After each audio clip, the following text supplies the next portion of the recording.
Hello and welcome to Comfort Legacies with Faye Michelle. Today we have beautiful Dr. Crystal, and I'm going to yield the mic and let you tell me a little bit about yourself, where you're from. Okay, so my name is Dr. Crystal Caballero. I am currently residing in Tacoma Park, Maryland, the DMV. I am an assistant principal in Prince George's County Public School System, and I am a children's book author. Okay, excellent, excellent. It's the town of Utopia.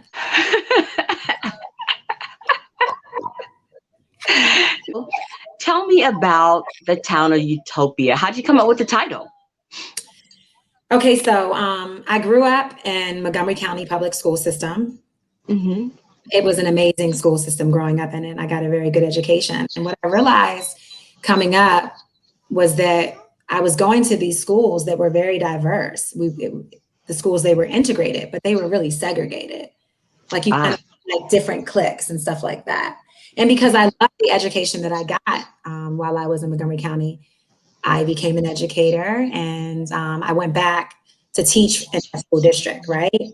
And then as I went back, like years had passed, and I saw that, okay, again, we're in a situation where the schools are diverse and they're integrated, but they're segregated because you have like the Black kids hanging out with the Black kids, and yes, or that you just, and then every now and then you'd have mixing. And so it really was the catalyst for this book. The book is really about this town. And in the town, the people are chocolate, cherry, cream, honey, olive, and plum.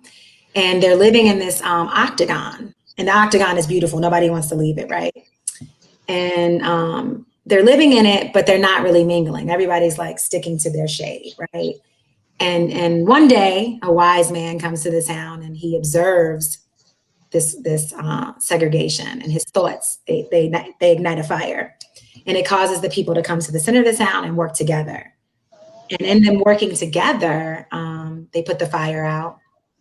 And of course, the fire is symbolic for like all the disasters. The octagon is symbolic for the world. Angel is really symbolic for a higher being. But once the fire is extinguished, they celebrate and they come together, and everybody brings like their ethnic food and their music, and they become the town of Utopia, where everybody gets along regardless of their race, gender, or social class. Okay. And so, I was just envisioning all of the colors coming together. You said they were all separated. It was a beautiful place, but they were all separated. Yeah. Just a rainbow of colors. Yeah. And it's like, and I'll be honest, because, I wrote the book in 2015. That's when I first published it. But because I'm an assistant principal and stuff like that, I got so caught up in my 9 to 5, well, sometimes that's like 9 to 8, but in my career, I didn't really promote the book. And then the pandemic happened. Okay. So like I saw everything going on in the world again with race. And I was like, you know what? Let me rebrand my book, get an illustrator, add some interdisciplinary activities, and just promote it. And it just feels good. Like it feels like this is the right time. Oh, okay. Yeah. Oh, it is the perfect time. Kudos to you for turning it around. What is the common theme around your students? How do they feel about your book? Well, actually, I have not shared the book with my student body. What I have shared it, of course, the people that are buying it, they don't live in my district, but that is my plan. My plan is to really promote the book to, I'm thinking ages 9 to 12. Okay. And to promote that. I don't know if it would be a conflict of interest if I did it in my own district. What age do you teach? What school are you at as far as? I'm a middle school assistant principal in Prince George's County Public School System. Okay. Yeah. And so that's right outside of DC. It's a part of the DMV. It's a very large and progressive school district. But because I work in the district, it may be a conflict of interest for me to go there. But I've got a lot of other school districts around me that I plan on marketing the book to. So I Okay. get to do that. Now, I know a little bit about your self-publishing and how you wrote the book, and we definitely interviewed Miss April Dodd, the illustrator, and I kept calling her Crystal the whole time. Oh, wow! And what a beautiful soul! I have already uploaded her. She's great. But I'm so happy that you were given her an opportunity to be a part of such a major part of your creativity. That was really good for her, as she had never illustrated for a book before. No, she hadn't. And I mean, don't get me wrong. The initial illustrator that I had when I self-published the same book in 2015, she was awesome, but there was something missing. And then, Mhm. her and I, that's like my sister friend, and she's an artist. And I said, you know what? Why wouldn't I ask April? And Mhm. I asked her, and then she's always up for a challenge. And so it just was great. And I kind of I didn't give her a lot of parameters. I didn't micromanage her. I didn't have her check in. I just let her do her. And you know what? I'm so thankful that I did. And so that was a lesson. And I would say for any author who's looking for an illustrator, do not micromanage Ah, your illustrator. Like yes. let them be artists and let them bring the book to life. Yes, yes, absolutely. I would agree with that wholeheartedly. So tell me about your characters in the book. And first, you can hold up the book and go through some of the pages. Here's the book. Yeah. The town of Utopia, right? Because Just put it in front. There you go. Yeah, who doesn't want to live in a utopia? right? Okay. So thumb through some of the pages, because Crystal, I don't think she didn't have the book. Okay, so Ah, yes. the actual book. Let me see. Okay. Um. Yes. Oh, look at that. So Ah, there's only one real main character, and that would be Angel, and that's the wise man that comes, and he can't be seen, right? But when they're not integrating, his thoughts ignite a fire, and he's the person that's really controlling this disaster, right? Kind of to teach people together, to bring them together, type of thing. But the people in the town, they're shades of almond, cherry, chocolate cream, ginger, honey, olive, and plum. So okay. throughout the book, and then you can kind of see her artwork, Ah, right? And then this is the octagon that they're living in. Remember, the octagon is symbolic for the world. okay. Um, and then you have Angel here, and he's an old wise man that can't be seen. And that's him again, Angel, and that's his thoughts igniting a fire. And see, once the people start working together, and because he doesn't want to harm them, he feels that they've learned their lesson. He inhales all the new hope and unity, and when he exhales, the fire is extinguished. So it's more of him. And we have, I love that. I love that. and then the most important part to me, though, would be the interdisciplinary activities, because I was Okay. a educator for so many years. Like, I put a lot of work into these activities, and so they're aligned. Really? They're aligned to the Common Core standards. They're rigorous. Like, if you are a parent, so I was thinking about that too. Like, during the pandemic, I'm like, let me create something for these parents that they can give the kids to do, where they'll really be Yeah. learning something. So the activity number one, you'll see that it's like a vocabulary list. Yes. And then it's encouraging the kids to create a word wall. And then you have illustrate like a picture. So draw a picture that based on reading it, how you envision it to be. And then there's literary devices where they have to comb through the text and identify the different similes, metaphors, hyperbole, onomatopoeia. There's create a rapper song. There's put on actual play about the town of Utopia. There's Wow. expand on the text. So based on what you read, what do you think will happen next? There's math, like geometry, for them to do, having a Socratic seminar, like literary discussion, compare and contrast, where they'll actually have to research and compare and contrast the Holocaust to slavery, or just researching different iconic peacemakers, where they'll have to research like Dr. Martin Luther King, Desmond Tutu, Sojourner Truth, Mother Teresa. So there's a religious activity where they have to compare and contrast the different religions after they research them. So you could really keep your children so busy. And then there's a final exam with an answer key. So even though it's a children's book, when people ask me like, what age? And I'm like, well, it depends. Because it's like, you could start now and you could read this to your child, right? And so that could be for any age, right? Yes. If you want to do these activities, we're really looking at like 4th grade to like 7th grade. Absolutely. You know, it's a one size fits all children's book. And we have some adults that probably would benefit from reading it, right? So I don't know. I don't like to, I keep saying it's the one size fits all children's book. So here it is. Hopefully everybody will purchase it. And where can they purchase it? Actually, so it's on Amazon now, and I'm trying to get into a few bookstores. Okay. See my fingers. That happens. Yeah. Okay. So are you planning on doing another book?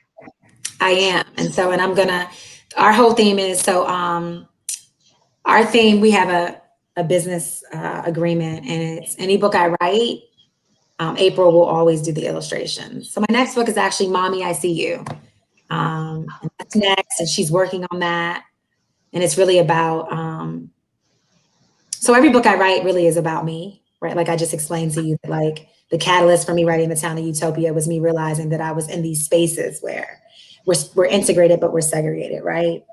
And so Mommy, I See You is about my twin brother and I watching my single parent mother raise us. And it's just like, Mommy, I see you. Like I see all that you're doing, type of thing. So she's currently working on those illustrations. I don't bother her. I gave her like a skeleton one, and then I let her do her. I might check in monthly. I'm not in a rush for it to get done. I know she has other things going on, and I'm going to really let her be an artist. And when she's ready, I'll be ready to self-publish again, and start promoting that. Awesome. Awesome. So do you have any children? I do not have children. Well, wait. Come to think of it, because I'm an assistant principal and I'm responsible for a whole grade level, I really have like 500 kids. Okay. I have none that I've birthed. I have 500 that I absolutely love, adore, and want the best for. Okay. That is awesome. And which reminds me of my previous question, how were your children taking the book? So tell me, how did it feel to get that first completed copy in your hands? Oh, I cried. I absolutely cried. And I'm not a crier, but I cried because I just was like, oh my gosh, like this is what I wanted. And I feel like I want this to be my legacy because it's a really good story. And it's my hope that it will be a bestseller. So I was just excited, and to do something with a friend, because I want to normalize doing business with your friends. Like you should have people in your circle that you can hang out with, laugh with, and create with, and do business with. So. Yes, absolutely. That's a great mission. Yes, I support that, especially now when there's such a powerful move toward women, supporting women. And April, of course, is a female, and she is a dynamic illustrator, amongst other things, all of her artistry. So yes, I agree with you. Extremely powerful. Have you thought about getting your book like tiered schools? We have them here called one schools, for perhaps students that have been taken out of the mainstream. But there are a lot of children that are like in foster care systems and things like that, and that diversity element is important because some children are working or living with parents that are either not of the same background, culture, and things like that. So you might want to, reach out to those agencies, and it would be a good, book for them to support and share Yeah. with their families. Yeah. And that's the beauty of conversation, because you learn through conversation, because I had not. And so thank you. I definitely will be looking into that. And I'm open. I'm open to any. So one thing that the pandemic taught me is just to be open. And Oh, yes. yeah, and to be receptive to people's feedback. And so, I'm definitely going to look into that. I'm making a mental note. And then I'm open to promoting my book and presenting it on as many platforms as possible. Yes. Did you do a You book think launch? that yeah, Were you able to do a book launch? a book launch. I have not done a book launch. Should have invited you to one yesterday. It was a beautiful book launch. It was online. It was Yeah. beautiful. And I know there's, because I'm new to this, and so that's so good. And I want people to actually see this, Mhm. because once you have that final product, you're not done. You still have, No, just the beginning. yeah, exactly. So getting it done is actually the easy part. Like, so I have my Instagram is what I'm utilizing, and it's paired to my Yes. Facebook page. And my Instagram, my IG is Caballero Fit. And I promote it. Like, I have to make it a point to post every day and promote my book. And that's not easy. No, no. Content and, and just being consistent. That is not easy. Yeah. And then again, like, also trying to find platforms. And I was so happy that my friend introduced me to you. And Yeah. thank you for affording me this opportunity. I appreciate it. Oh, you're so welcome. So there's a lot of work that I have to do. So anybody watching this, like, you just got to keep going, because Absolutely. Um, so, what are some of the tips that you can give to someone who wants to start a children's book, or what kind of advice would you give them? Some do's, some don'ts. so a do would be, and I hate to say, okay. So I explained to you that I had published the book in 2015, but I wasn't really like pleased with the product. And I know that now in hindsight, because I wasn't promoting it the way that I'm promoting this one. Like, I'm proud of this one. So I would say, don't haste makes waste. So don't, like, get it out there, but make sure that it looks right. And I would say use a formatting company. So when you go on KDP, Yes. Kindle Direct Publishing, because that's how you would publish your book through Amazon, they have companies that they recommend to do formatting, and you get what you pay for. So it's imperative, just pay the formatter. Like, if you don't have the skill set to Yes. format, just pay it. It's the best $600-700 that you'll ever spend. You'll make it back. Makes all the difference to pay somebody to format. Please, please, please. And then don't cut corners, because KDP has a very reasonable list of companies that will work with you. So that's the lesson that I learned, is use a formatter. So Yeah. Yes, yes, yes. We talked about that. There is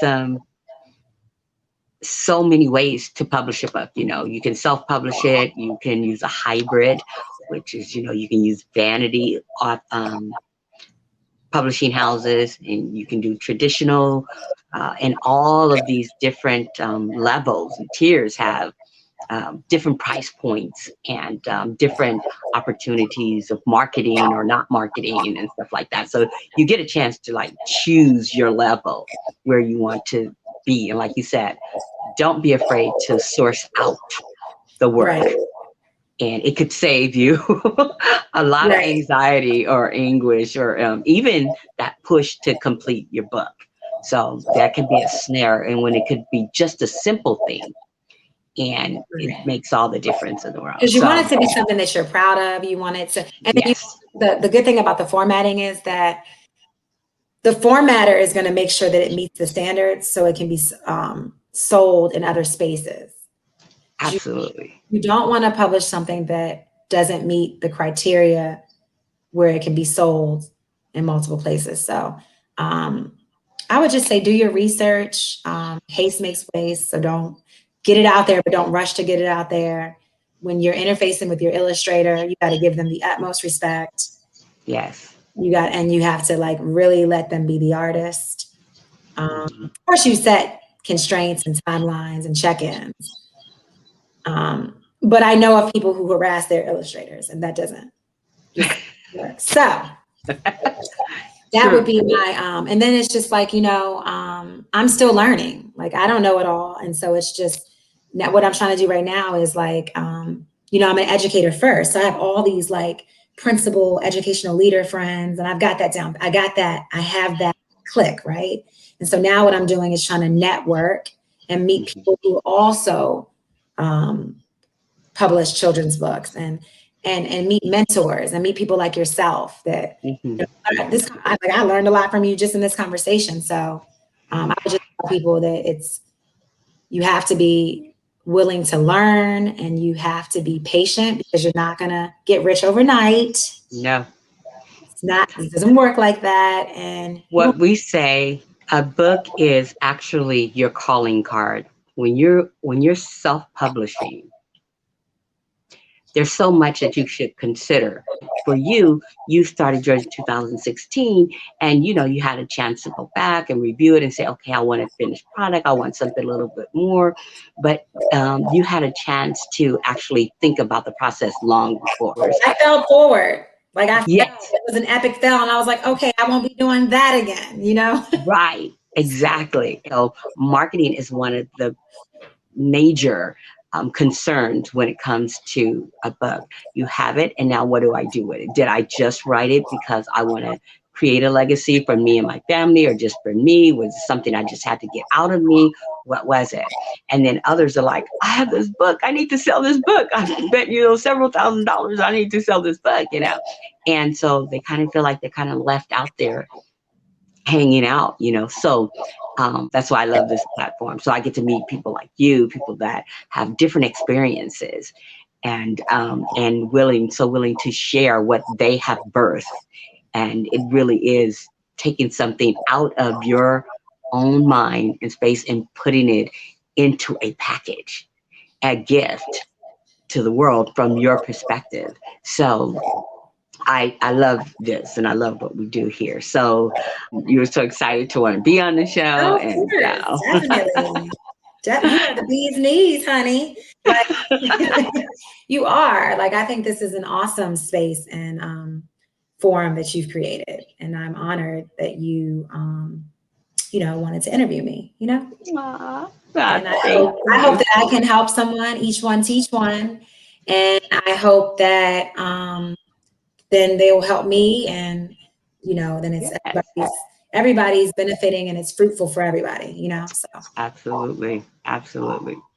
Well, Miss Dr. Crystal, I'm going to bid our goodbyes for right now, and I just thank you so much. You look lovely, and love the thank you. hair. I had to get cute for you. Oh, you did well. You did I well. I sure was did. telling you, turn around, turn around. Let me see.